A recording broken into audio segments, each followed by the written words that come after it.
Assalamualaikum warahmatullahi wabarakatuh. Halo Sobat Kicamania, apa kabar? Semoga dalam keadaan sehat walafiat.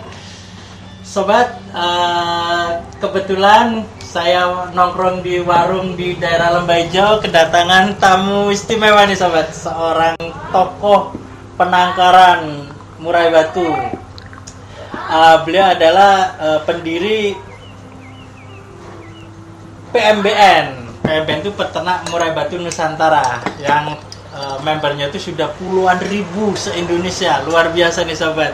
Dan sebenarnya sih juga saudara. Saya sudah sangat akrab sekali. Abang saya juga sih sebenarnya, cuman orang jauh. Jadi mumpung main kesini ya kita bahas terkait dunia pertrotolan murai batu yang akhir-akhir ini kan cukup memprihatinkan ya Sobat ya. Oke, kita langsung sapa dengan, pasti sudah pada kenakan, Om Andihan. Om Andihan, Assalamualaikum. Waalaikumsalam. Oke, kabarnya Om Andihan? Alhamdulillah sehat. Ini tengah-tengah malam jam 11.30 malam ya, Cak. Sampean ngundang aku ke sini. Ngabuburit sahur ini jadinya. Kalau bukan Cak Giris males ini tidur. Iya, gitu ya. Jangan bikin saya terkesan tuh kayak selama ini tukang maksa orang. Om Andi, ya. Ini kan saya tuh mengamati di dunia penangkaran ini kan, itu banyak yang mengeluh pasarnya untuk trotol ini sudah mulai berantakan, Om Andi. Jadi harga itu banyak yang mengatakan sudah ancur-ancuran, sudah ibarat kata itu sudah di atas biaya kos produksi teman-teman penangkar, Om Andi. Iya. Apakah itu memang real seperti itu keadaannya, atau itu terjadi hanya pada penangkar yang mungkin kalah bersaing, atau memang real harga sedang berantakan ini, Om Andi? Iya. Sebenarnya sih kalau bicara tentang harga, semua bisnis sama sih. Semua bisnis sama, bukan cuma masalah trotolan ya. Kita bisnis yang jualan baju ya sama aja, ada juga yang murah berantakan gitu. Yang bisnis sepatu ya juga begitu kan gitu ya. Tapi ada juga yang memang harga-harga yang masih bagus ya, yang harga-harga yang punya brandnya bagus. Cuman kita butuh pola saja. Jadi kalau misalnya bicara tentang harga murah, ya dari zaman dulu juga ada yang murah. Bahkan dulu itu lebih berantakan. Zaman dulu kurang lebih sekitar 15 tahun, 20 tahun dulu harga trotol murah 400.000. Oh, berarti sama ya? Lebih parah kan? Kita mengklirkan yang dimaksud berantakan kan memang sudah banyak beredar. Itu murai batu itu sudah 1 juta, bahkan 1 juta di bawah 1 juta ya. Dan akhirnya banyak penangkar tuh menjualnya secara di kiosnya sudahnya terdapat, dijual secara gambling lah, entah itu jantan atau betina, dengan harga di range ya 400 sampai 600 ribu. Oh, berarti itu sudah lama ada? Sudah lama. Jadi dari zaman dulu kita kan, saya kebetulan di Serang ya, itu ada kawan-kawan mungkin banyak kenal ya, seperti Om Darlian ya, Ring Arko tuh. Oh iya, pertama kali ternak dulu ya harga murah yang dia jual 400.000. Jantan. Itu zaman dulu. Tapi ya beliau ada terus produksi, dan sekarang ya mungkin kawan-kawan mungkin tahu semua ya, harga Ring Arko kan nggak ada yang di bawah 10 juta ya. Karena brandingnya sudah dapat. Sebenarnya kalau branding itu dipertahankan, harga murah itu akan mengikuti brandnya masing-masing, kualitas masing-masing. Kalau bicara tentang murah, mungkin yang burung-burung yang emang asalan-asalan, nah itu mungkin bisa murah ya. Asalan itu mungkin yang biasa disebut sayur gitu ya, trotol sayur itu murah. Tapi burung-burung yang kualitas tetap ada harganya. Oh, berarti oke, saya pertegas, berarti kondisi harga berantakan ini bukan karena keadaan mungkin yang disebabkan penangkar tuh makin banyak, terus persaingan makin ketat, sementara dari sisi kualitas mungkin mereka tidak bisa bersaing, itu gimana?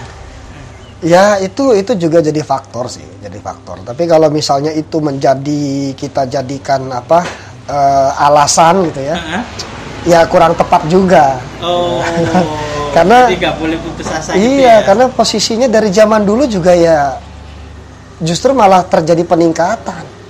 Dan ini termasuk bagian dari hukum ekonomi gitu. Iya. Oh. Kayak misalnya dulu ya, saya dulu beli trotol itu waktu pertama main murah itu 250.000. Saya beli trotol murah itu 250. Bicara tahun berapa ini? Ya sekitar 20 tahun yang lalu lah. 250.000 ya. Terus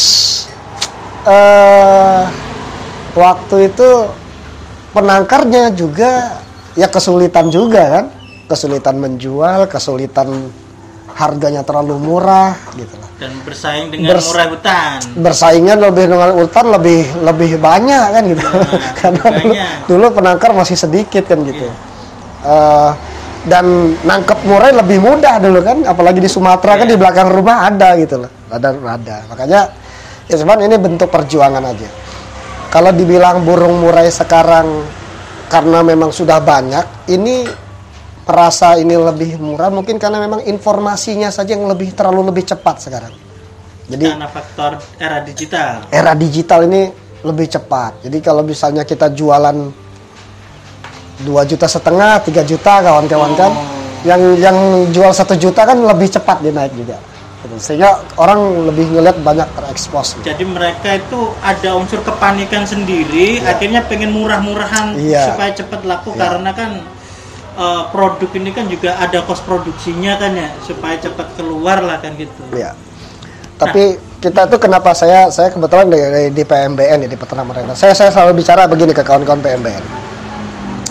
Kalau kita menjual sesuatu di bawah harga produksi, biasanya karena kita tuh kepepet sih. Karena persoalan-persoalan ekonomi rumah tangga ya, misalnya untuk anak sekolah, untuk biaya makan dan lain-lain. Dan kalau itu dipertahankan terus-menerus juga tidak akan bisa bertahan lama. Nggak akan bertahan lama. Artinya kalau misalnya kos produksi itu tidak kuat, lama-lama akan mati sendiri bisnisnya. Misalnya saya punya satu pasang, saya beli harga misalnya 10 juta. Saya paksakan jual anakannya 800.000, 1 juta, sedangkan kos produksi saya tinggi. Itu mungkin setahun 2 tahun saya bertahan, begitu 3 tahun indukan saya mulai bermasalah, gitu kan ya, ngelemak atau misalnya sudah produktivitasnya sudah mulai menurun, udah gak keangkat lagi, akhirnya dia berhenti sendiri. Kos produksi itu rata-rata penangkar untuk satu kandang tuh habis berapa sih?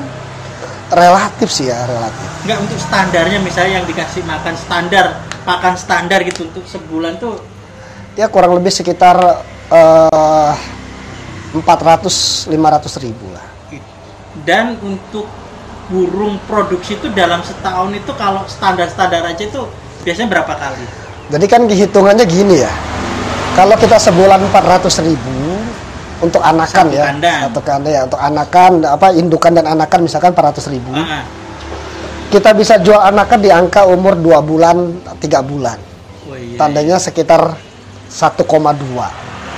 Terus yang kedua ada resiko kematian. Ya kan, ada resiko burung sakit. Ya kan? dan banyak lagi resiko-resiko lain yang memang harus kita hitung sebagai cost dan itu dimasukkan ke komponen biaya. Juga sama jumlah produksinya ya. Betul. Dia per induk itu menghasilkan berapa ekor kan gitu ya. Betul. Karena kalau kita hanya hitung produksinya 1 bulan tadi ya, terus tanpa menghitung resiko-resiko tadi, misalnya burung mabung, dia hanya stop produksi. Begitu dia stop produksi selama setengah tahun sendiri, nah itu kan dia ngorek dari mana gitu. Kalau dia hanya jual di bawah 1 juta itu nggak keambil. Nggak masuk ya? Iya, tetap nggak masuk. Nah, sebelum kita ke solusi, kan ada masalah lagi juga. Oke, mungkin Om Andi menjelaskan bahwa masalah ini sudah lama terjadi, harga ternyata. Tapi ada satu problem lagi, Om Andi, bahwa informasinya itu ini juga saya sempat lihat sendiri juga. gempuran dulu sih mungkin gempuran murai hutan impor banyak. Sekarang ini trotol pun ikut menggempur impor, dan harganya itu kalau dari sananya itu hanya sekitar 200 sampai 300 ribu. Jadi di sini pun juga di angka ya 400 ribu lah begitu kan, atau bahkan kalau banyak ya di 350. Nah kan impor ini kan nggak hanya mengganggu harga juga, kan juga mengganggu semacam apa istilahnya, tatanan apa namanya, kemurnian terah burung kita sendiri lah. Nah ini kan problem tersendiri. Apakah itu menurut pandangan penangkar itu Om Andi gimana itu dengan serbuannya? Ya karena gini, impor itu harusnya lebih tinggi dari yang ada, harusnya. Apanya? Harganya. Tapi faktanya lebih murah. Karena dia ilegal. Oh itu ilegal? Oh ya dong. Kalau dia tidak ilegal harusnya ada faktor-faktor lain. Belum investigasi ke situ, cuman baru melihat itu ilegal. Ya pasti ilegal. Saya bisa pastikan ilegal. Karena faktor harga itu ya. Karena kalau dia memang dia melalui resmi ada perizinannya, dia punya dokumen impornya dan lain sebagainya. Ini angkanya nggak akan segitu, gitu loh. Jadi kalau kita bicara fair, nggak masalah barang luar negeri masuk silakan, ya. Tapi pakai jalur yang formal, yang legal. Kita berani kompetisi, kita berani berkompetisi. Karena di situ ada pajak, di situ ada dokumen dan lain sebagainya. Dan saya nggak biayanya nggak murah juga. Dan saya nggak yakin penampung itu mempunyai izin dokumen betul. resmi, bahkan izin edar, bahkan itu impor yang dilakukan negara, ya kan? Betul. Ya artinya kalau kita bicara tentang bahwa kita ini peternak bekerja secara baik-baik. Ya kan, kita mencari rezekinya dari yang halal, membangunnya halal gitu kan. Kita menjual beli juga dengan baik. Terus kita tempur dengan sesuatu yang ilegal ya nggak bisa juga. Karena kalau misalnya sebagai warga yang baik harusnya sih ya, kalau kita melihat di daerah situ ada sesuatu praktek yang ilegal, harusnya kita berani stop. Itu ya, action ya, harus action. Emang apa yang bisa dilakukan? Faktanya kan dari aparat pemerintah kan nggak proaktif di situ. Kalau misalnya teman-teman penangkar mengikuti nasihat Om Andi nih untuk action misalnya, emang langkah apa yang bisa dilakukan teman-teman kira-kira? Ya, ini yang memang sebenarnya butuh kemauan dan keberanian juga lah ya. Karena memang hubungannya kan ke jalur hukum, ya kan, ke aparatur hukum. Yang lebih tahu adalah kawan-kawan yang bergerak di hukum lah ya, khususnya di kepolisian. Ya kalau lihat dari deliknya ini, deliknya delik umum gitu loh. Jadi ya bisa saja kita melaporkan, gitu kan, bisa saja kita, siapapun bisa, sebagai warga negara harusnya kita bisa. Daripada kita ngelapornya ke Facebook, ngeluh, ya mendingan kita ngeluhnya ke kantor polisi, Pak ini ada praktek ilegal loh Pak, gitu. Dan ini merugikan banyak anggota kita loh Pak, banyak peternak. Gitu. Tolong misalnya bisa dirapihkan. Kami nggak ada masalah kalau memang dia juga usaha, gitu loh. Dia mau impor, dia mau apa terserah gitu loh. Asal resmi dan gitu loh kan. Bersaing sehat. Betul. Kalau resmi, saya rasa harga nggak akan ini Pak. Nggak mungkin di bawah 1 juta, nggak mungkin. Kalau hitung-hitungan biaya. Kalau kita beli motor kalau tidak resmi yang gelap-gelapan 1,5 juta dapat. Oh iya sih Mas. Tapi kalau yang resmi 15 juta belum tentu dapat kita. Dan mungkin kan problemnya kan teman-teman ini kan enggan berurusan dengan hukum, apa kan akhirnya mungkin lebih memilih pasrah dengan keadaan gitu ya. Tapi kan ini kan akhirnya kan mau nggak mau keadaan ini kan diterima, ya kan, kondisi ini kan diterima. Iya. Nah karena semua problem ini mau nggak mau sudah menerpa dan langkah-langkah tadi nggak mau diambil tindakan, ada nggak kira-kira solusi buat teman-teman penangkar ini katakanlah bertahan hidup untuk bisnis tangkarannya nih dengan sekarang gempuran masalah yang bertubi-tubi? Ya sebenarnya kan ada istilah kita dulu itu tidak ada pesta yang tidak udah usai ya. Pasti ada pesta yang tamat itu ada gitu loh. Ini jadi, pestanya siapa ini? Pengimpor itu? Ini kan pestanya pengimpor yang dalam posisi ilegal. Ya kan? Kalau bicara pengimpor tuh harusnya legal ya. Importir tuh legal ya. Punya surat menyurat. Kalau itu bukan importir, kan penyelundup. Pada visi misi penangkar kita kan kalau bisa ya kita yang mengekspor kan, karena makin banyak kok malah kondisi kebalik ini. Kita belum membesar, impian itu belum tercapai kok malah kebalik ya. Nah, untuk bertahan dengan kondisi ini gimana? Pertama gini, pasar kita itu sebenarnya 70% itu adalah pasar lomba. Betul, pasar lomba. Iya, betul. Artinya kualitas itu penting di situ. Pasar lomba kualitas penting. Yang kedua, paling sekitar 20-30% lah yang kita bermain di pasar perorangan, yang sekedar hobi, rumahan. Gitu ya. Nah, hanya memang ada tantangannya adalah bahwa memang di bangsa kita ini tidak semua orang mampu untuk beli yang berkualitas. Kualitas lomba kan gitu kan. Makanya akhirnya dia larinya ke pasar-pasar burung, cari produk-produk ilegal tadi kan gitu kan. Apalagi sesuai isi kantong kan gitu. Yang ujung-ujungnya kadang-kadang yang kecewa ya namanya kadang yang mati ya segala macam. Dewasa kok begini nggak sesuai ekspektasinya gitu. Nah ini yang jadi kendala. Nah kalau dari peternak, saya kebetulan membina kawan-kawan di PMBN, tetap kita fokus kepada upgrade kualitas dari indukan. Kualitas indukan, baik yang main lomba adalah kualitas dari indukan lomba, yang main ekor panjang kualitas main ekor panjang, yang bermain di warna kualitas warna, dan seterusnya ya, murai-murai warna. Nah ini tetap kualitas kita jaga supaya harga kita memposisikan ini lebih tepat gitu loh, supaya harganya tidak jatuh gitu. Nah kalau misalnya ada yang lebih rendah dari kita ya kita sudah sama-sama paham bahwa itu adalah produk ilegal kan gitu. Terus kualitas murahan, dan memang tidak ada pesta yang tidak usai, satu saat pasti kena. Saya sangat yakin gitu. Ya kan, tinggal nunggu marahnya aja kan itu. Ya, nggak dari sana. Teman-teman penangkar juga yakin itu. Pastilah. Saya pikir sekarang ini kan kayak bola salju saja. Kalau masalah ini tidak ada yang bisa nangani, kalau tidak ada yang mengambil alih persoalan ini, akan terjadi kemarahan yang membesar nantinya. Dan kemarahan membesar ini dampaknya akan kemana-mana. Ya apalagi penangkar sudah ribuan tuh udah. Oh iya, dan penangkarnya ada juga yang anggota polisi loh.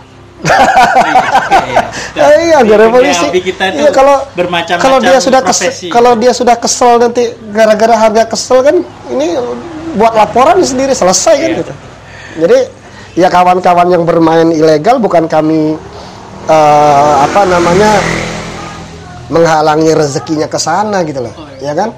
Mbok ya bersinergi ya dengan penangkar kita. Penangkar kita masih penangkar kita ini bukan ahli dagang, gitu loh. Bukan ahli dagang. Hanya jadi tergiur, hasilnya menggiurkan nangkar gitu ya. Akan lebih baik kalau misalnya penampung itu justru malah menampung hasil tangkaran kawan-kawan ini sebenarnya gitu loh. Sebelum kawan-kawan ini kesel gitu. Bawa ke jalur hukum itu selesai itu, keangkut satu toko itu. Itu bisa gulung tikar. Masih kalau jalur hukum ya. Kalau jalur premanisme. Tapi mungkin nggak itu. Bisa jadi. Kalau saking marahnya ya, karena jumlahnya banyak sih ya. Pertama bukan cuma banyak, ini kan menyangkut hajat hidup keluarga. Urusan perut kalau sudah kita nggak bisa macam-macam kalau urusan perut ini ya. Kalau sudah bicara kita cuma ada burung dua ekor, jualnya susah, dijual kecil gak cukup segala macam, kesel juga ya. Iya betul. Lah saya yang ngelihat anggota saya ngeluh tiap hari itu kesel. Dan kalau ada yang dekat dari rumah mau aku coba-coba juga tuh masukin ke polsek. Cuman berhubung beritanya jauh-jauh gitu. Berita jauh-jauh, kalau ada yang dekat rumah pasti aku. Kalau jaraknya cuma satu kota aja pasti aku laporin. Dan ada unek-unek saya lagi juga terkait fenomena di Penangkaran ini, budayanya kan sudah mulai mungkin di kualitas murah biasa untuk lomba ini kan mungkin persaingan sudah banyak, tapi kan banyak lari ke ekor panjang sama warna-warni ya kan. Iya. Dan sekarang variasinya warna kan luar biasa. Betul. Tapi saya itu berasumsi gini Mas, jangan-jangan di dunia penangkaran murah ini apa iya nanti akan berakhir dengan sama seperti Lovebird yang tadinya warna-warni itu mahal-mahal, tapi faktanya sekarang ambruk semua. Karena entah faktor bosan atau ada yang mempermainkan politisasinya, harga atau macam-macam. Nah, pandangan Om ini gimana nih? Kan Om ini juga main warna nih. Iya. Iya. Kira-kira ancaman itu juga berbeda sih ya, berbeda dengan Lovebird, berbeda. Apa bedanya? Kalau bedanya dulu, kalau Lovebird saya ngelihatnya seperti ada permainan mafianya juga sih. Politik harga Politik, dan macam-macam. ada mafianya juga. Jadi misalnya begini, kita membranding tentang satu warna. Gitu. Ini importir sudah siapkan gitu kan? Oh iya betul. Kan gitu. Murai Batu mengandalkan Lovebird mengandalkan importir. Ya, jadi begitu dia keluarkan masukkan ke Indonesia, di Indonesia sudah mulai naik, harganya naik, dia sudah siapkan, begitu naik harga jeber. Gitu. Tinggal disiapkan warna baru lagi nih dihancurin. Sama dengan Kenari sama. Iya, betul. Tapi kalau murai agak susah cari di luar negeri, juga susah. Bahkan kita sekarang ada beberapa kawan-kawan yang udah impor ke luar negeri kan murai warna. Gitu loh.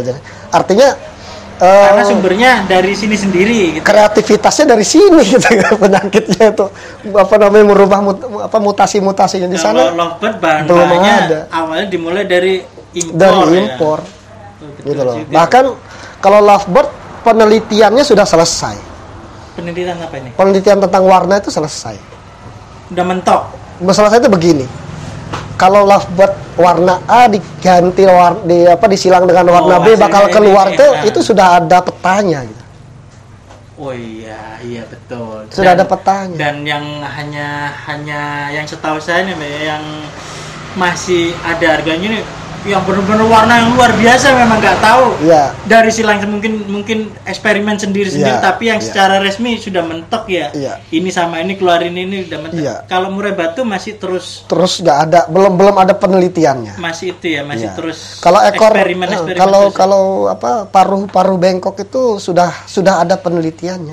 Biola di kali ini kalau keluar begini itu sudah ketemu. Sudah ada. Sudah rumusnya ya. Rumus itu sudah ada. Kalau murai belum tentu. Belum tentu. Murai kita ambil warna ini, ketemu warna ini, bakal keluar warna ini, belum ada yang berani. Tapi kan pangsa pasar warna ini emang sebesar apa sih? Kok orang memilih beralih ke sana, sementara hobi kita itu kan masih banyak di ranah lomba.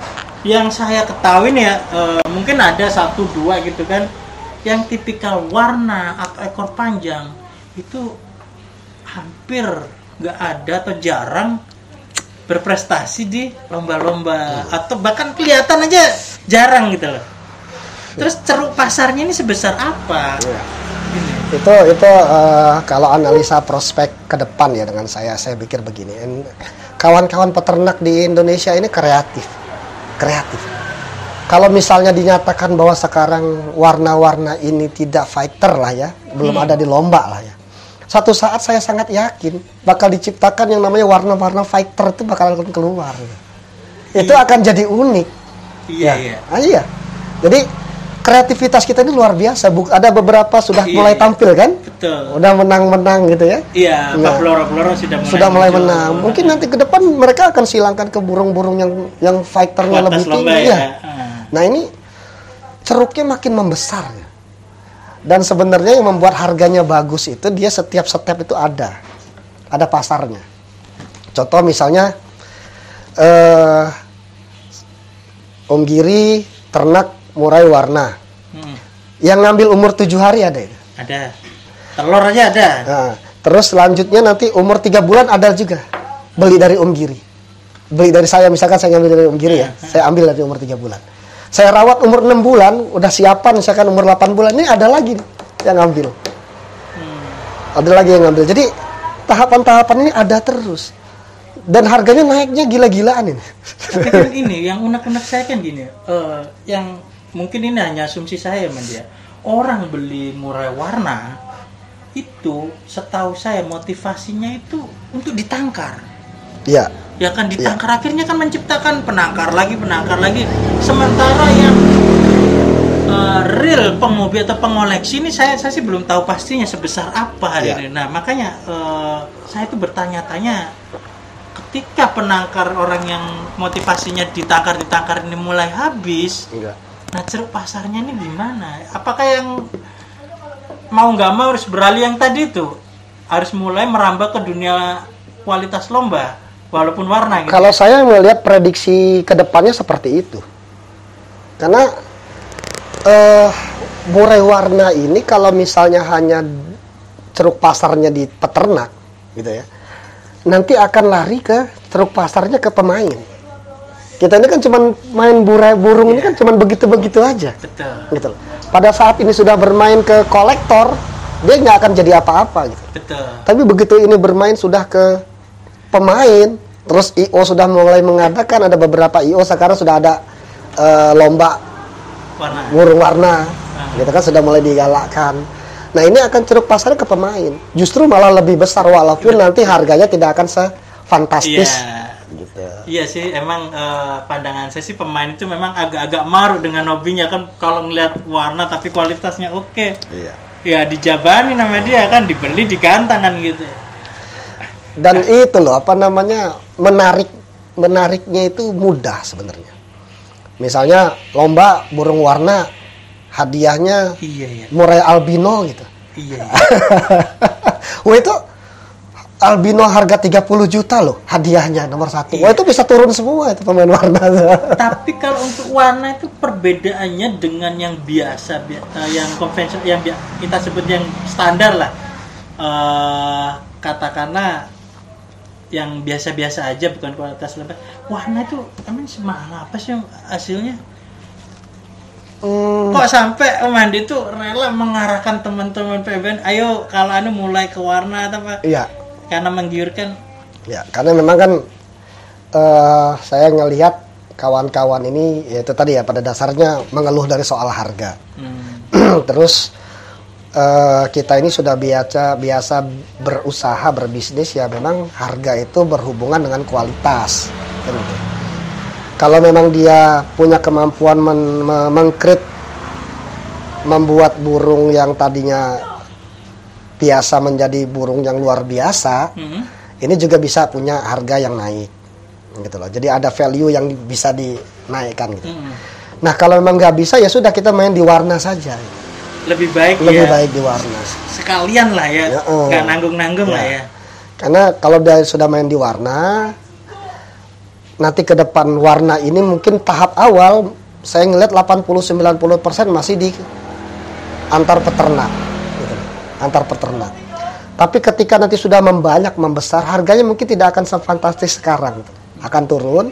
Tapi nanti akan dikonsumsi oleh pelomba. Apalagi nanti diadakan lomba-lombanya, wah ini bakalan keren ke depan. Iya, bisa bakalan lebih keren. lama. Tapi omong berapa sih trotolan murai-murai warna itu? Bener nggak sih minimal 2 digit itu untuk trotolannya? Nggak ada yang di bawah 2 digit, 1 digit nggak ada.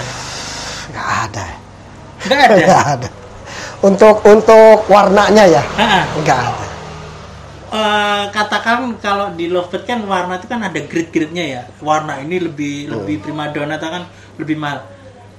Yang terendah aja, emang nggak ada yang di bawah 10. Kalau blorok mungkin ada lah ya, blorok ya. Tapi kalau warna yang full main warna itu nggak ada. Yang model-model. Kalau ada yang jual warna umur 3 bulan misalnya ya, itu di angka 15 juta itu nggak usah nunggu 10 menit kayaknya. Tapi kan untuk mencetak warna ini kan panjang kan. Iya. Yang saya baca-baca itu kan prosesnya kan nggak segampang murah biasa asal produksi. Kalau ini kan butuh eksperimen lagi. Tapi justru sebanding itu ya sama. Iya, justru di situ tantangannya. Akhirnya kan membuat sesuatu yang susah membuat sesuatu yang susah itu apa ya, tidak mudah kan ya. Akhirnya harga juga menjadi lebih tinggi sustain gitu. Ya. Iya. Di harga bagus lebih sustain ya. Tapi ngomong di PMBN sudah banyak nggak yang main warna-warni? Sudah banyak. Kawan-kawan PMBN banyak. Emang ada berapa di komunitas PMBN tuh sekarang? Penangkar ya? Penangkar kita itu kalau di grup Facebook kita itu lebih dari 80.000, 85 ribuan lebih, 86 ribu lah kalau nggak salah. Kalau itu kan di belum tentu penangkar semua. Kalau di data yang masuk ke saya itu sudah 27.000. Yang data real mendaftar sebagai penangkar. Berapa tadi? 27 ribuan. 27.000. Ya. Anggota PMBN itu 27.000 yang sudah nama, alamat, segala macam itu udah lengkap di kita. Database PMBN itu segitu. Dengan sebanyak anggota gitu, apa yang dilakukan PMBN, Mandi? Apa ya, katakanlah misalnya manfaatnya PMBN dengan kawan-kawan berkumpul dalam satu wadah. Ya, kita sebenarnya berdirinya PMBN ini berangkat dari persoalan peternak sebenarnya gitu. Jadi kalau misalnya di peternakan ini tidak ada persoalan, PMBN ini nggak mungkin ada. Itu aja. Persoalan apa ini? Pertama dari sisi produksi, ya kan. Ada kawan-kawan yang memang masih susah dalam posisi melakukan penjodohan. Intinya teknis produksi lah. Setelah teknis produksi, ada kawan-kawan yang kesulitan dari sisi promosi. Setelah berhasil produksi, larinya ke promosi. Akhirnya kekurangan bagaimana sih caranya membranding penangkarnya. Terus yang ketiga dari sisi marketing, gitu kan. Nah ini banyak persoalan-persoalan tadi yang timbul di peternak. Karena peternak itu orang teknis sebenarnya, bagian produksi. Jadi kalau dia bicara promosi belum tentu bisa jualan gitu ya. Mungkin nggak nyampe 10%. Anggota kita sanggup untuk melakukan branding. Tapi dan soal nangkar jago-jago ya. Kalau nangkar jago-jago. Kalau nangkar ya tunjuk kawan-kawan PMBN insya Allah udah jago-jago. Berarti itu juga mungkin yang salah satu akhirnya mereka pasrah kayak dijual murah gitu kali ya, karena kemampuan untuk sellingnya tuh yang. Iya, sellingnya nggak bisa. Terus emang apa bedanya dia punya problem terus gabung PMBN? Tanda kutip faedahnya tuh apa? Ya, jadi karena berangkat dari persoalan tadi, saya sampai dengan sekarang banyak kan yang minta bahwa PMBN ini dibuatkan badan hukum, gitu ya, seperti asosiasi yang lain gitu ya.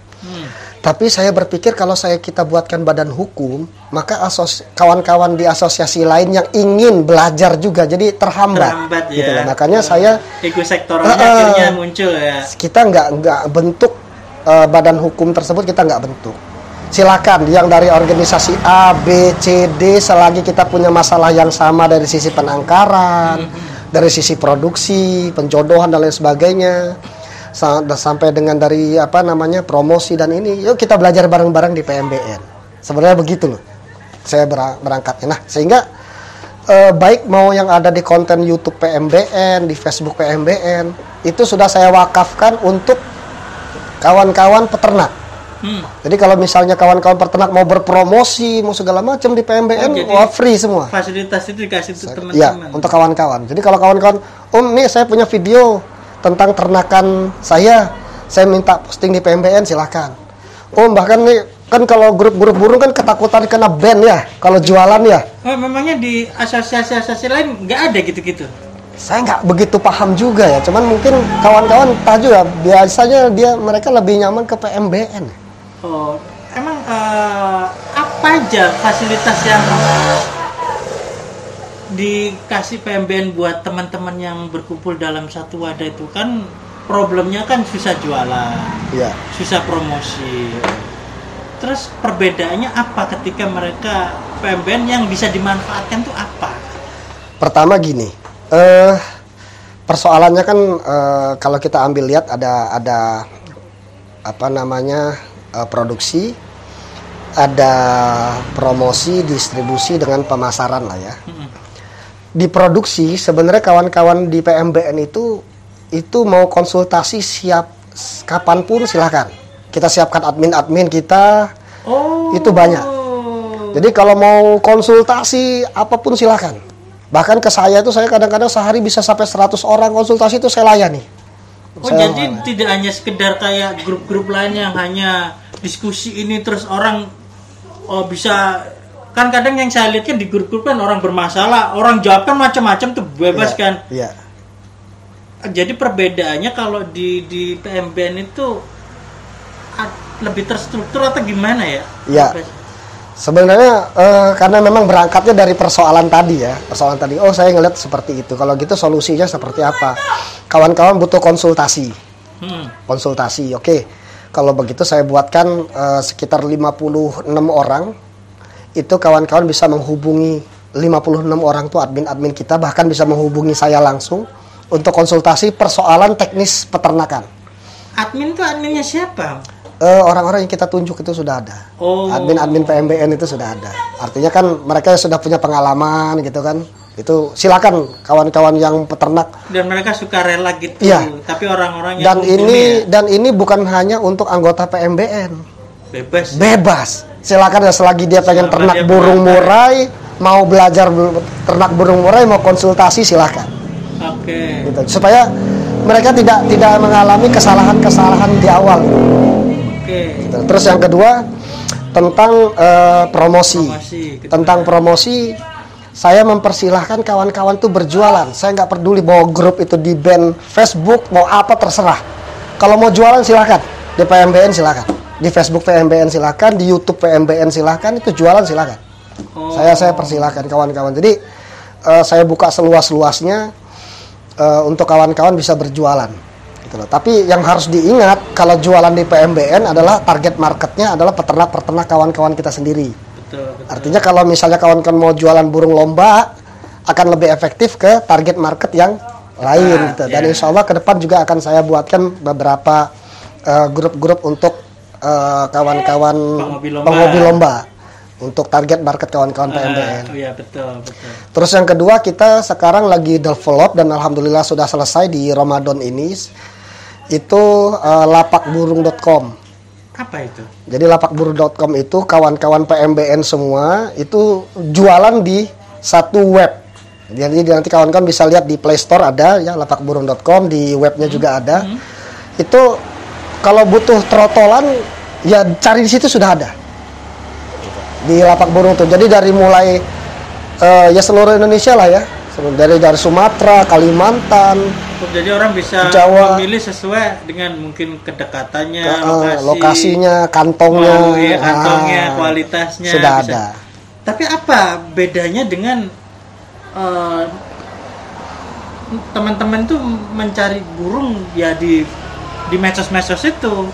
Kenapa harus lari ke burung? Emang apa bedanya dengan melihat kan banyak forum-forum jual beli, grup-grup jual beli? Pertama, kawan-kawan kadang-kadang analisa pembeli ya. Kalau analisa pembeli hanya yang penting burung itu harga murah, kan gitu ya, harga murah. Tapi mengabaikan bahwa sisi keamanan transaksi. Kan gitu ya. Kasus penipuan banyak. Kasus penipuan.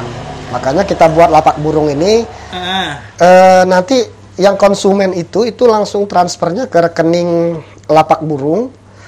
Terus si penangkar akan kirim burungnya ke sana. Setelah seperti rekber, gitu loh. Nah setelah oke baru nanti uangnya diteruskan ke sana. Rekber atau kayak marketplace? Kan kalau kita belajar kayak model Tokopedia, Shopee kan lari ke situ ditahan kan sampai benar-benar clear, baru dilepas ke penjual. Lapak burung itu marketplace. Tapi khusus untuk jual beli burung yang sekarang ini karena memang basic anggota PMBN adalah anggota PMBN yang jualan di sana.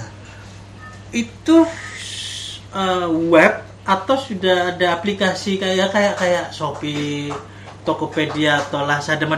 Sudah ada. Dan baru sudah ada jualan? Sudah. Sudah ada. Jadi baru sekitar 1 minggu yang lalu, pokoknya bulan Ramadan ini ya. Di bulan Ramadan ini kita sudah selesaikan, kawan-kawan PMBN sudah mulai posting di sana, kurang lebih sekitar ada 300 peternak lah udah masuk.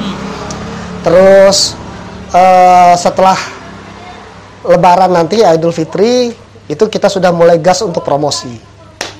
Kan judulnya lapak burung, tapi itu dikhususkan untuk para penangkar. Ya. Jualan produknya ya, bukan asal burung main jualan di situ. Ya, untuk sementara ini kan kita bermainnya hanya untuk murai, karena memang kita punya produknya murai saja. Marketplace itu kan yang kita pahami kan dalam transaksi kan oke, kayak Rekber gitu kan.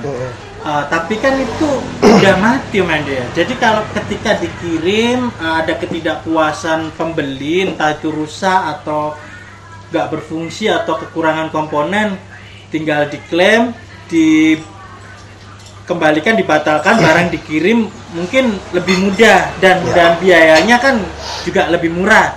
Tapi ini kan burung Om Andi, ini kan makhluk hidup, ya kan?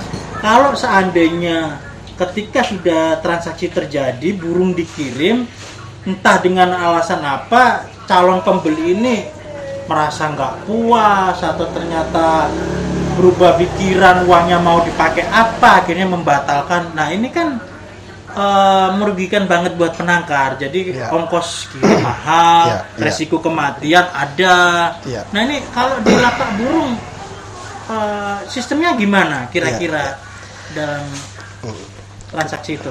Jadi kalau resiko-resiko itu tanpa lapak burung pun terjadi kan? Iya, ya betul, terjadi. Jadi memang burung, misalnya kita jual di Facebook, terjadilah penjualan jual beli, burungnya dikirim ternyata mati di tengah jalan gitu misalnya, terus atau tidak sesuai dengan spek gitu ya, nggak sesuai gambar dan seterusnya. Dan ini juga terjadi di dunia luar, terjadi, hanya di lapak burung kita minimalisir gitu loh. Pertama kita sudah verifikasi orang-orang yang berdagang di lapak burung. Jadi lapak burung ini kan marketplace tapi sistemnya B2B lah. Tidak semua orang bisa jualan di situ. Hanya anggota PMBN kita, peternak kita. Jadi sudah kita verifikasi, alamatnya sudah ada, nomor teleponnya sudah ada, fotonya sudah ada, dan tempatnya sudah kita verifikasi. Jadi sudah jelas si peternak. Nah, sekarang persoalannya adalah si pembeli. Pembeli minimal merasa aman dulu. Aman. Peternaknya jelas. Jelas, ya kan? pertemuan jelas. Terus yang kedua, tinggal dari sisi pembeli nih, ya kan? Sisi pembeli kalau dia sudah berani transfer itu dia sudah melalui verifikasi secara umum sebenarnya. Artinya dia sudah sungguh-sungguh kan, pengen punya, gitu, pengen punya. Nggak hanya PHP atau wawancara-wawancara doang. Betul. Suka ya silakan transaksi, nggak pakai. Betul. Kan kita sering ngelihat ada orang yang PHP cuma nanyain ini, minta gambar ya. Terus gambarnya dirubah-rubah nanti dipakai untuk nipu, kan banyak ya. Tapi kalau sudah di lapak burung orang udah berani bayar, itu biasanya pembeli itu sudah punya niatan 70-80% itu serius. Betul. Asal sesuai dengan spek yang dia inginkan di lapak burung, dia sudah suka gitu loh, sudah oke. Terus yang kedua, ini juga menjadi verifikasi buat para peternak. Para peternak. Kenapa? Karena kita akan analisa nanti evaluasinya apa sih respon dari pembeli-pembeli kita. Misalnya ada yang memberikan bintang 5 puas, ada yang ketiga tidak puas. Tidak puasnya di mana? Mari kita evaluasi sama-sama. Gitu mirip banget sama marketplace itu ya. Kalau marketplace dia agak susahnya yang umum ini karena memang yang jualan bebas. Tapi di lapak burung ini anggota kita sudah jelas. Jadi begitu saya lihat ada report yang bintang 2 atau bintang 1, kita langsung evaluasi gitu. Kita langsung evaluasi ini ada apa, masalahnya apa, dalam rangka memperbaiki layanan-layanan yang ada. Gitu. Kalau ada yang nggak beres, apakah ada panisnya buat pedagang yang berdagang di lapak burung? Oh iya, ada. Jadi secara internal kita sudah kita sepakati. Oh jadi ini sudah bukan Om Andi ujuk-ujuk bikin, ini sudah dibahas sama orang yang mau sudah. Kita kalau Zoom saya itu nggak cukup. Se-Indonesia itu kalau kumpul kita ya, kebetulan saya sudah pakai Zoom Premium itu kalau kumpul walah nggak cukup. Saya kadang-kadang sampai 2-3 sesi gitu. Berarti ini itu ya penangkarnya kan di berbagai daerah. Iya, banyak. Jadi ini kalau asumsi saya ini kan membantu calon pembeli mungkin karena yang dari luar Pulau Jawa misalnya ingin beli burung-burung Jawa atau itu kan ketakutan kan nggak kenal nggak jelas. Betul. Ternyata di dekat mereka ini ada ternyata ada, itu. Ya. Iya keren itu keren. Karena pembeli-pembeli kita ini bukan cuman pemain ya. Saya ini selama membantu kawan-kawan PMBN jualan itu banyak sekali, hampir bahkan 80%, 70% itu justru pemain-pemain yang pemula. Oh iya. Pemula loh. Justru yang itu yang ingin punya murai gitu. Iya, yang mereka ingin punya murai yang memang kualitasnya juga sudah sesuai standar mereka gitu loh. Tapi mereka ini pemula. Itu banyak sekali. Iya betul Madi, karena yang saya tahu itu pemula itu kadang ingin beli trotolan pun kadang minder. Iya. Untuk tanya harga aja nggak berani ya kan, takut mahal, takut tanya dibully, lu tanya-tanya aja nggak, padahal memang nggak sesuai kantongnya. Tapi kalau di marketplace lapak burung itu harga udah jelas sesuai nggak ya, tinggal dia sesuai nggak ya dengan kantongnya, tinggal eksekusi aja. Dan lebih mudahnya begini, misalnya ada kalau dia di Facebook atau di yang lain jualannya, penjualnya itu pembelinya di Kalimantan, penjualnya di Jawa. Itu mikirnya mumet itu. Betul. Gitu loh. Sedangkan kalau di lapak burung dia bisa cari yang terdekat daripada dia mana. Oh di kota dia, jangan-jangan satu kecamatan kita nggak ketemu kan. Di lapak burung kita bisa cari itu. Tapi ada problem lagi yang saya nggak tahu apakah Mandi sudah ada solusinya belum. Ini terkait ekspedisinya. Ya. Kan kalau barang mungkin kita berapa langkah sudah nemu. Tapi soal burung apalagi antar pulau, tapi ini gimana? Prosesnya gimana nanti? Apakah lapak burung itu sudah bekerja sama dengan ekspedisi tertentu atau di masing-masing diserahkan ke pedagangnya? Ya. Kalau kita sebenarnya di peternak itu Indonesia ini sudah cukup, untuk ekspedisi itu sudah cukup. Saya tuh kirim ke Aceh pernah, ke Sulawesi pernah, ke Irian Jaya saya pernah jualan ke Irian Jaya. Tapi kan nggak semua orang tahu. Iya. Makanya nanti begitu dia terjadi penjualan, misalnya kawan-kawan di Irian Jaya beli di lapak burung, nanti kan begitu bicara tentang ongkos kirim, dia akan PM ke peternak. Nanti peternak akan diskusi ke kita nih bagaimana solusinya gitu. Jadi bisa semua. Berarti proaktif juga ya, lapak burungnya ya. Bahkan nanti kita kan konsumen kita itu akan kita data, kita akan tanya bagaimana kepuasannya. Terus akan kita berikan panduan bagaimana perawatan trotolnya. Itu kita buatin ebook-ebooknya, itu kita buat. Itu kan harusnya purna jualnya penangkar, tapi ini diambil alih sama kita lapak burung. Iya. Jadi nanti mereka, ini bagaimana cara perawatan trotolnya seperti apa? Lihat aja, nanti kita ada filenya, kita kirim ke sana gitu. Tapi kan dalam dunia kita sesama hobi burung ya, mungkin kan apalagi trotol yang khususnya kan jenis kelamin ini kan gambling juga, prediksi juga. Kan kadang penangkar itu kan mengandalkan jaminan jantan, kalau betina tukar. Ternyata kalau dengan sistem digital gini, hal-hal macam gitu ada atau enggak atau gimana? Ada. Kalau di kita di lapak burung itu kita garansi. Jadi kalau misalnya belinya jantan, terus setelah diinikan betina, dia bisa tukar ke peternak.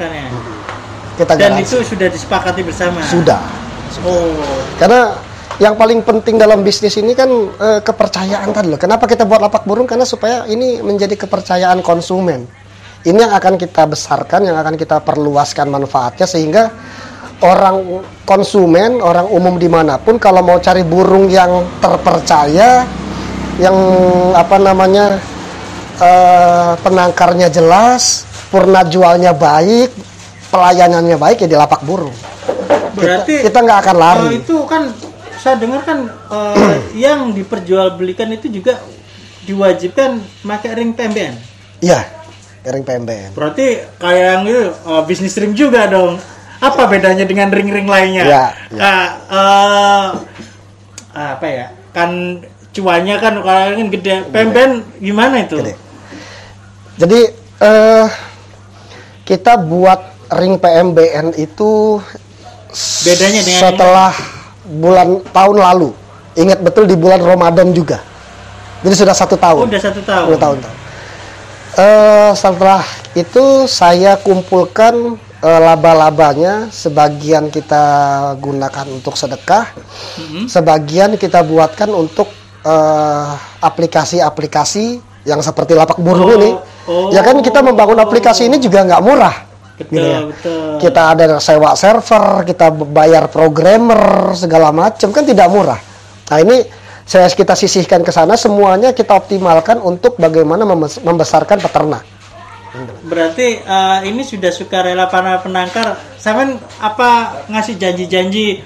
Wah nanti lomba dia besar kalau wajib ring ini kayak biasa? Enggak. Enggak. Karena memang mereka. Ya mau. biasa Karena memang ya? nanti gini, ujungnya itu akan membesar sendiri. Ketika orang sudah percaya dengan ring PMBN, kualitas ring PMBN, terus kita juga punya pasca purna jual yang baik, kan? Kita juga tidak membiarkan konsumen itu meraba sendiri, ya kan? Kita akan bimbing terus sehingga pada saat perawatannya bagus, kualitasnya bagus, dirawat dengan baik akan bagus. Lama-lama ring PMBN akan naik sendiri. Saya rasa akan diburu, terus juga sampai dengan sekarang banyak IO yang ngajak saya sebenarnya Om untuk Om buat lomba ring PMBN gitu. Cuman saya tolak karena memang anakan kita masih umurannya masih muda-muda kan. Karena gitu. baru start setahun. Baru setahun ya? gitu. Belum ada yang belum layak. bisa. Oh, jadi nggak ujuk-ujuk tahu muncul dewasa bering itu ya? Enggak. Kita ada prosesnya, kita nikmatin dulu lah. Nikmatin. Kalau sudah sedahsyat itu masih belum punya hasrat menjadikan ini asosiasi? Enggak sih Om. Saya justru malah pengen ujung-ujungnya nanti paling saya serahkan lagi ke anggota. Seperti apa? Nanti saya berikan, biasanya kayak seperti kemarin ya. Saya berikan wacananya seperti ini. Misalnya kemarin ada anggota yang menyarankan dengan saya pembentukan koperasi. Gitu. Idenya sih lumayan bagus. Om, anggota kita ini 20.000 lebih loh Om. Ya. Yang real penangkar. Real penangkar. Kalau kita bisa buat pur. Kemarin ngebahasin pur. Kita buat pur. Kalau satu orang 10 kilo order katanya. Itu tandanya 10 kilo dikali 20.000 loh Om. 200.000 kilo itu loh. Cuan. Nah. Dan ini kan bisa labanya bisa kembali ke anggota kalau dia bentuknya koperasi. Oh iya. Gitu loh. Dan ini kita bisa membesarkan labanya, itu bisa kita gunakan untuk kemaslahatan peternak-peternak sendiri. Seperti mengembangkan infrastruktur tadi itu ya. Infrastruktur. Terus yang kedua juga kita bisa menekan harga kos perawatan. Gitu. Misalnya kalau misalkan kita beli di pasaran harga 10.000, mungkin kalau kita produksi bisa di harga 7.000, 5.000 kan? Oh iya. Gitu loh. Nah, apalagi sudah ada loyalitasnya ya. Iya, dan alhamdulillah PMBN anggotanya loyal, kawan-kawannya loyal. Tanpa dijanjikan apa-apa itu? Iya, enggak. Yang benar. Loyal, kawan-kawan loyal. Enggak kali aja, nanti sampean pernah menjanjikan itu nanti lomba sini nanti. Kemarin kita waktu pas ada yang menyarankan koperasi, saya bilang ya sudah bangun koperasi itu pakai duit loh. Izinnya. Paling enggak ya jutaan juga. Uangnya dari mana? Kita sum-suman Om katanya. Satu orang 200.000. Terjadi sum-suman kawan-kawan. Enteng kali ya karena 200.000. Satu trotol masih ada kembaliannya. Iya. Ya. Tapi kalau 1.000 orang, 200 juta itu. Lumayan. Lah, 200 juga ya? Saya bilang kalau angkanya sebesarnya apalagi seperti 20.000 ya? Iya. Saya bilang ini 200.000 kalau misalkan terjadi seperti apa? Tandanya pertama kita akan bangun sistem yang baik, yang kedua kita akan kerjasama dengan pabrik besar untuk buat peletnya, terus yang ketiga kita bisa berpromosi dengan channel-channel YouTube yang lain, ya kan? Iya, kita bisa promosi. Semua kena share ekonominya. Iya, share ekonomi. Bahkan YouTuber pun bisa kecipratan share ekonominya ya. Ya kalau kita nyiprat YouTuber misalnya, saya anggarkan 10 juta untuk YouTuber kerjasama selama sekian bulan untuk kerjasama begitu. Terus begitu ini dibesarkan, penjualan makin besar, Kan peternak juga yang diuntungkan. Tom, tolong dicatat ya, channelnya Nembak Ngerol channel ya. Oh iya, kalau kasih itu Nembak Ngerol. Oh iya. Berarti hanya di sektor ring aja itu ternyata uangnya besar ya? Besar. Padahal ring kita itu cuma 10.000 per piece gitu. Per piece-nya 10.000 sudah masuk, sudah di dalamnya sudah kita kasih sertifikat dan lain sebagainya. Terus data recordingnya bisa langsung terrecord karena dia pakai barcode. Tapi identitas penangkarnya gimana? Ada di ring itu. Jadi dia kan kalau asosiasi lain itu kan ringnya ring asosiasi. Jadi tidak ada ring pribadi. Kalau kita ring asosiasi sama EU atau asosiasi suka gitu kan. Kalau PMBN itu ring PMBN itu adalah ring peternak. Jadi ada nama farmnya peternak, ada nomor telepon peternak, cuman ada tulisan PMBN doang. Karena bukan asosiasi sih ya. Iya. Dan bukan perusahaan atau apa ya. Iya, karena kita mau membesarkan peternak, bukan mau membesarkan asosiasi. Jadi dari dan untuk penangkar. Iya. Jadi yang kita besarkan itu peternaknya. Kalau asosiasi saya besok mau ganti terserah lah, PMBN mau diganti lagi terserah. Kalau misalnya peternak mau maju jual nggak apa-apa. Kalau ada yang mau beli 2 miliar kita bagi-bagi ke peternak juga nggak apa-apa. Terus apa yang mau dipersiapkan atau yang sudah jalan selain itu tadi terkait lapak burung, terus yang tadi yang sudah dijelaskan tadi, misalnya nih apakah sudah terbesit misalnya aktif dalam perlombaan supaya ini kompak bahwa ini burung-burung penangkar PMBN ini juga nggak sedikit loh yang kualitas lomba atau gimana, sudah ada pergerakan macam itu nggak? Ya. Jadi untuk intinya kan bagaimana supaya trotolan atau hasil produksi kawan-kawan PMBN ini laku. Ya kan laku. Betul. Untuk laku ini kan caranya banyak, gitu loh. Caranya misalnya ada yang melalui lomba, tapi itu kan hanya salah satu cara. Betul. Misalnya saya melakukan lomba, pertanyaan berikutnya adalah dengan saya ngadakan lomba PMBN, ring PMBN, berapa sih lakunya terhadap anggota saya? Belum tentu signifikan ya? Lah, kalau misalnya saya habiskan uang 5 juta untuk bayar IO, berapa sih? Apakah laku 10 ekor? Belum tentu juga ya? Belum tentu juga. Nah, pertanyaan kedua adalah, kalau saya kerjasama dengan YouTuber, saya bayar 5 juta, mungkin saya dapat 10 YouTuber. Kalau 500. Dari situ mereka punya view yang lebih besar. Dari view yang lebih besar itu, mungkin jangankan 10, 20, 30 ekor saya laku. Nah, pertimbangannya seperti apa gitu. Nah, itu intinya yang nanti datanya akan kita kaji terus gitu. Kalau cuman besar-besaran wah-wahan sih, ya mungkin bisa-bisa aja gitu kan. Tapi masalahnya berdampak tidak terhadap penjualan. Gitu, analisanya kan gitu. Luar biasa ya.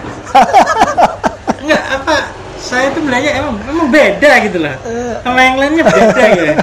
Dan itu duitnya gede loh. Kamu nggak tergiur nih? Gede. Tadi 1.000 aja kalau ada 20.000 loh.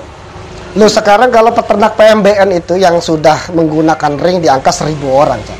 1.000 ya, 1.000 peternak ya. Dan kalau mereka itu kita buatkan koperasi dan mereka nabung satu tahun 1 juta, itu 1 miliar, Cak. Dan peternak itu nggak berat punya tabungan 1 juta, itu 1 miliar. 1 miliar itu kalau kita buatin pur, kita bisa dapat pur harga 5.000 itu. Iya ya. Nggak perlu beli pur harga itu sudah bisa 10.000. Mendirikan ya walaupun pabrik kecil-kecilan. Iya. Produksi kita sendiri. Kita bisa buat vitamin dengan harga 10.000, Cak. Iya. Ya. Dengan dana itu.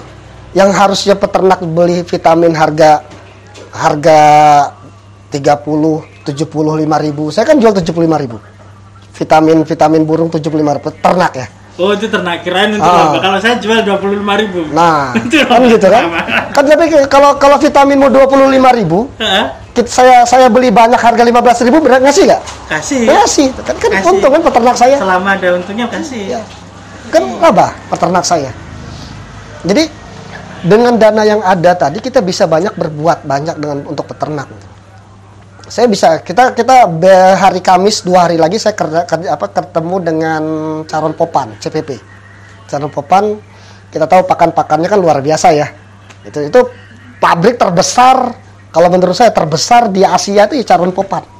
Pakan leleknya paling baik, pakan anjing, pakan ikan terbaik dia. Ya, dan kita sudah deal, kita mau bangun itu, kita kerjasama. Dan Caron Popan mau bekerja sama dengan PMBN. Kita sudah kerjasama. Jadi besok itu sudah bukan lagi bicara kerjasamanya yes or no, tapi sudah berapa sih angka yang Caron Popan mau kasih ke kita, harganya. Kalau duitnya ada kan negosiasinya enak ya. Jadi apa ya, malu. Saya minta ke Caron Popan itu adalah pur yang kualitasnya premium. Yang kalau di pasaran harusnya harga berapa itu kalau premium itu? Premium itu ya di atas, minimal di atas 20.000 lah ya. Iya. 20.000 itu paling 100-200 gram. Oh iya, kecil ya. Iya, betul. Iya. Kalau yang normal 400 gram itu bisa 50-an. Saya sudah minta ke Caron Popan, saya pengen yang premium tapi harganya di bawah harga harian. Dan itu sudah deal. Kualitas premium jualnya harian yang rata-rata 10.000 sampai 20.000 itu. Iya. Deal. Untung itu. Ya kalau Caron Popan berani kasih harga murah kan kita sudah untung. Mereka ngasih. Yang membuat mereka mau ngasih apa? Karena tonasenya gede kita. Oh, potensinya itu. Ya, itu tadi kalau misalnya anggota kita 20.000. 20.000 anggota. Satu anggota kita 10 kilo, itu nggak perlu keluar kita jualan. 200 ton loh. Iya. 200 ton loh permintaan kami. Saya tuh melihat ini bukan asosiasi kok jadi melebihi yang seharusnya dilakukan asosiasi. Hanya apa-apaan. Iya. Dan angka 200 ton itu kalau kita laba 1.000 itu 200 juta setiap bulan. Dan itu bisa dinikmati oleh peternak-peternak kita sendiri dengan cara cuma nabung selama 1 tahun 1 juta. Dan itu mudah didapat dari satu trotolan aja udah beres itu. Tapi ya? 200 juta sebulan tadi yang saya bilang, kalau 200 ton untung 1.000 1 kilo itu kan 200 juta. Betul. Ya. Dan itu tiap bulan loh laba kita loh. 1 tahun berapa? 2 miliar lebih loh. 2 miliar lebih itu yang makanya saya bagikan ke kawan-kawan PMBN. Dibagikan ke anggota dong. Oh. Anggota dong. Kalau sudah saya bisa bagikan ke anggota, ayo tempur dengan barang-barang impor. Dan itu pun anggota masih punya peluang lagi ikutan jualan ya? Iya, ke kios-kios yang terdekat dengan mereka. Terus juga kan menyarankan ke konsumennya untuk menggunakan pur ini. Iya, yang mungkin juga di luar anggota PMBN ya.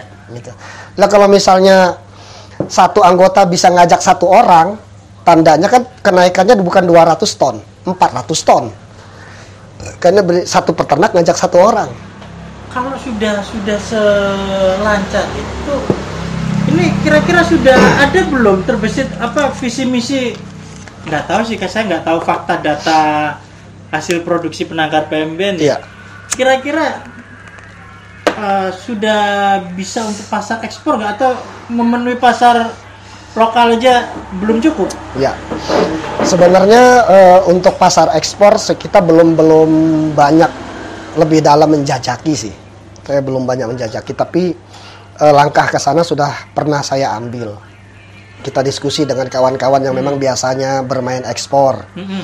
Tinggal nanti apa sih standar atau market kita di sana gitu loh. Oh iya. Tapi sementara ini paling tidak kita fokus di pasar lokal dulu. Domestik gitu dulu loh. ya. Lokal dulu. Apalagi itu ya, kita kan tahu juga budaya kita dengan negara lain kan beda. Belum tentu ada pasar ekspor yang di negara yang nggak tahu, kan lombanya beda-beda. Apakah cukup di hasil mereka atau membutuhkan pasokan dari kita ya? Tapi kan minimal kan itu, minimal kan kalau teman-teman sanggup memenuhi pasar-pasar, bisa nggak sih kira-kira itu untuk membendung masalah yang tadi itu gempuran impor itu? Kalau gempuran impor, kalau kita melawan pasar ilegal itu bisnis apapun nggak bisa. Tetap wajib jalur hukum itu ya? Jalur hukum. Kalau itu jalur hukum. Makanya jadi emang kayak ngandelin kali aja ada penegak hukum yang penangkar juga itu bahwa terbuka hatinya atau gimana?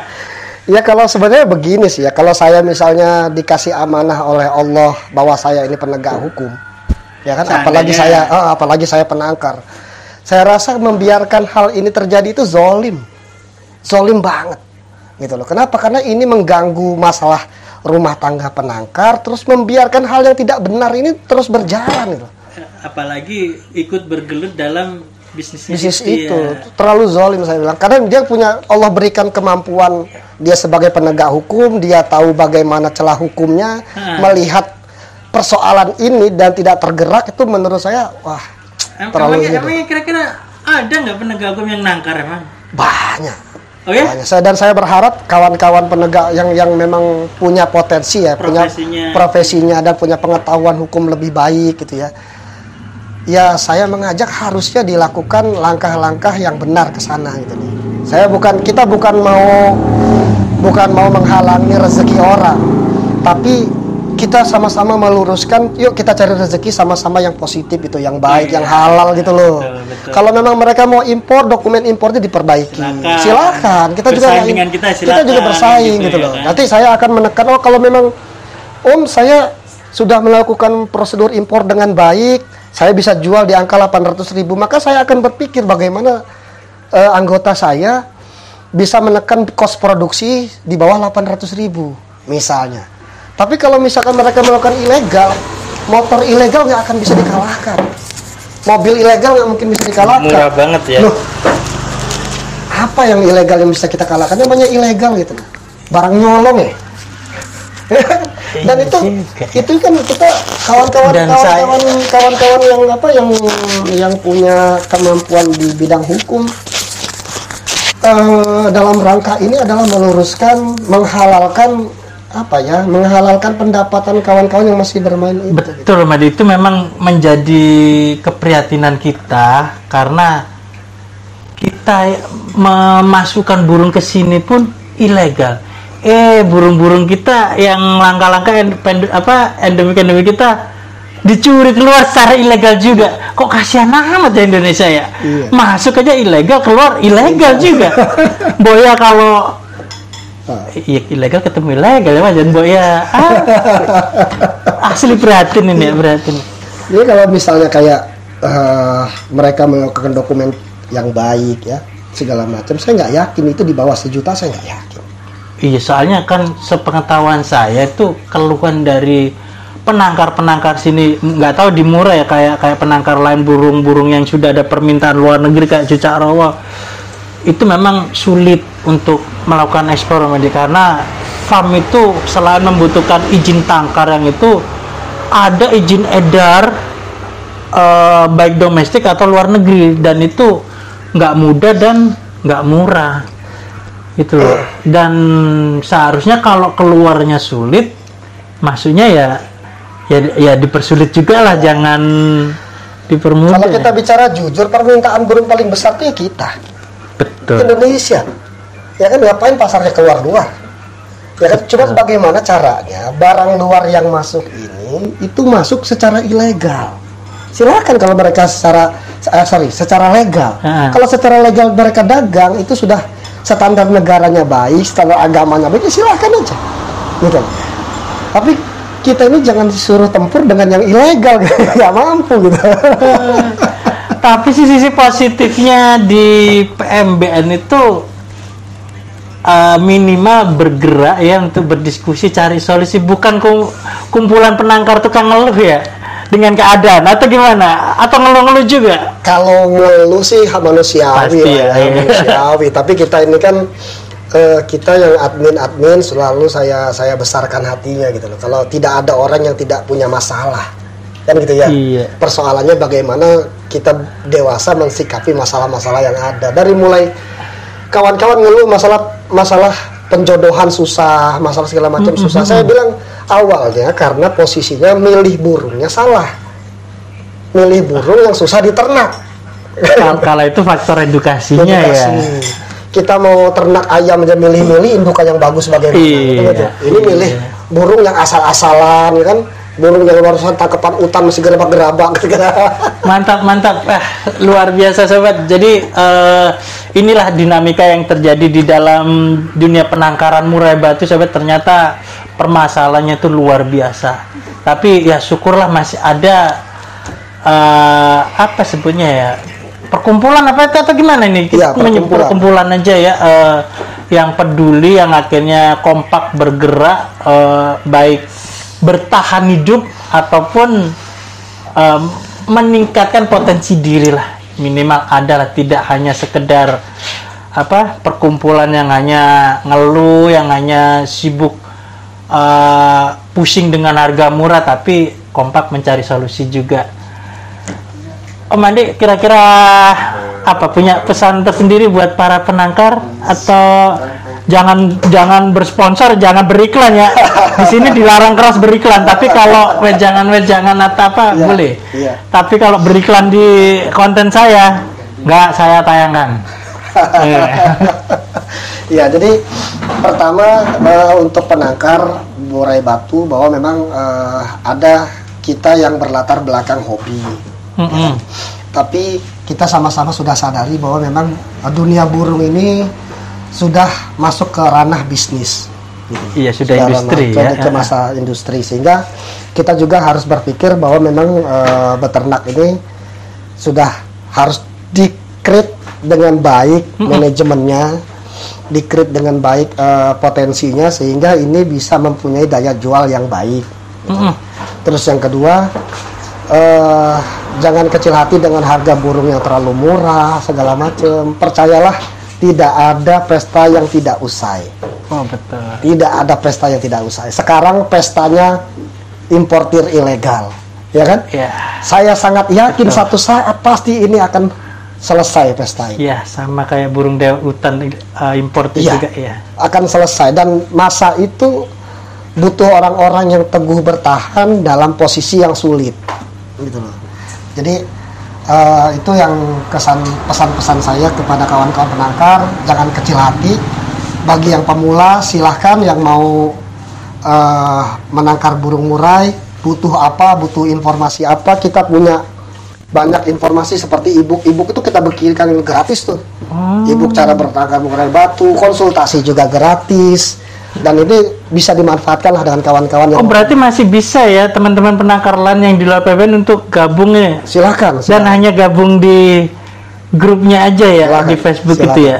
Gabung di Facebooknya silakan, mau nggak gabung juga mau nanya silakan. Oh. Karena mudah-mudahan ya ini menjadi apa ya, ladang ibadahnya kawan-kawan yang mau berbagi ilmu lah. Oke, baiklah Om Andi, alhamdulillah ternyata dalam pertemuan kita ini minimal ada manfaat ilmunya dan pengetahuan. Jadi semoga ini menjadi pelajaran buat kita semua, khususnya para penangkar. Oke, sobat kecamannya, terima kasih banyak Om Andian. Semoga PMBN makin berkembang dan makin sukses. Sobat kecamannya, tetap jaga kesehatan dan wassalam.